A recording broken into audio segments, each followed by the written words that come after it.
in a new world which begins in silence. Just my thoughts, the wind, and a heartbeat that knows there are no second chances. This place is both beautiful and unforgiving.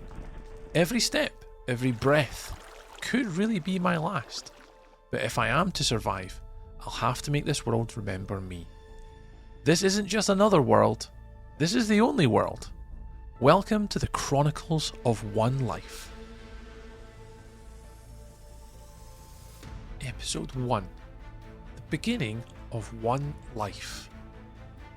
The first few days blurred together, as if they were my first days on Earth, but with purpose and direction. Wood, stone, hunger, and foundations to rest were certainly our priorities. Day 1, the intention was to explore and forage the ground where I'd begun this life. Someday, this will be more than a memory, but a sanctuary of where things begun. For now though, it's just survival, one tool at a time, and even a friend to share the journey with on our path through the savannas.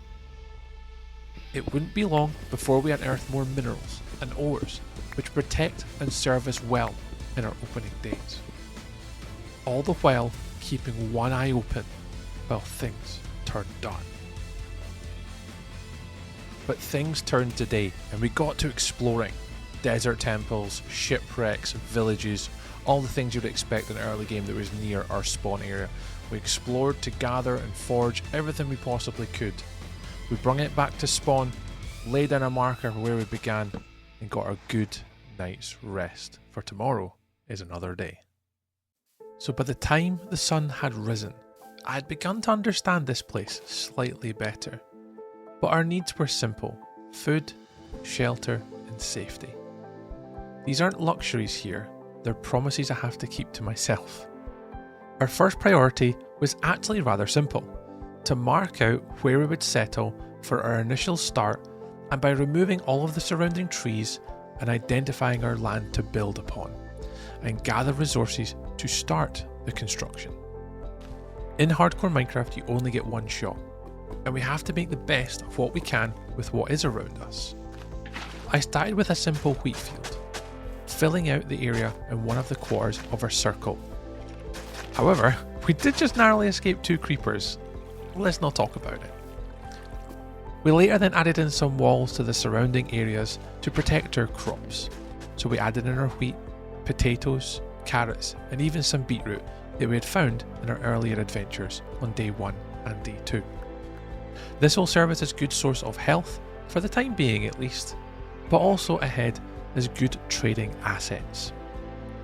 These few days provided us with a fragile piece, born from at least routine and the need to survive, and we know our harvest will grow over the coming weeks. The decision that would come next is to avoid danger at absolute all cost. So what we decided to do is to not go mining for diamonds and precious materials, but instead we decided that the best way to protect ourselves was to trade with the local villagers from our savannah. This would start off the spark of our own civilization. They would work, they would sleep, we would trade with them, and somehow they would trust me along that way. And the plan in the future is to build them all homes to live from and to thrive from. And in return, they build me a safe future. The first step is to construct an iron farm. This, although simple in design, would end up being very powerful and would run even when we're nearby. We took advantage of an ender pearl stasis chamber, and this would allow it to run even when we were in the area, continually replenishing our stocks and giving us iron for days. The iron would then provide us with pivotal trades to the villagers to go along with our crops. These villagers would provide me with access to basically everything we would ever need.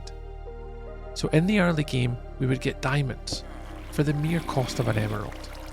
Yes, they may be more expensive for now, we will solve that problem later. So our tools can get flowing, our armour, our enchantments and our food. So as the iron flowed, I was no longer just surviving, I was beginning to build my world, shape it and mould it to ensure that we protected ourselves for the long game. So with our iron farm now set up, I knew it would take time to let the chest fill up along with it.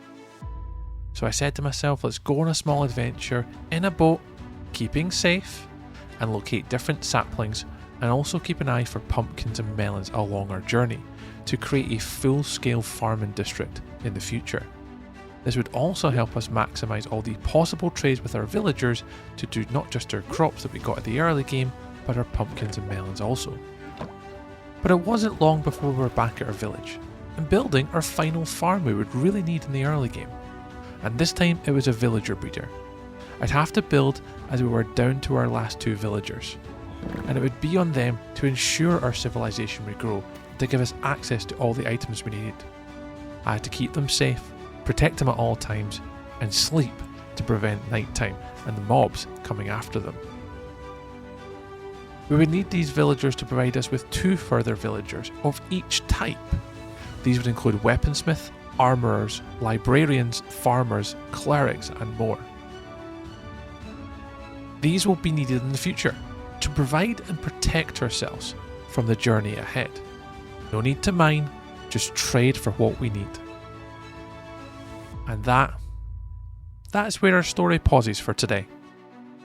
One sunrise in a world where we only get one chance, and somehow we've actually made it this far. Our camp is quite small, the tools are rough around the edges, and the dangers are still very real.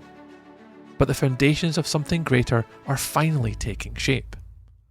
Because next time, we begin building the heart of this world. Our first villager is now born. A trading hall where tools, armour, enchanting books will shape our survival. Fields that will stretch across the land as we carve out a full crop district. And our first trip to the Nether, where fortune and danger wait side by side. So we will rest for now. But the Chronicles of One Life will continue. And the next chapter is only just beginning.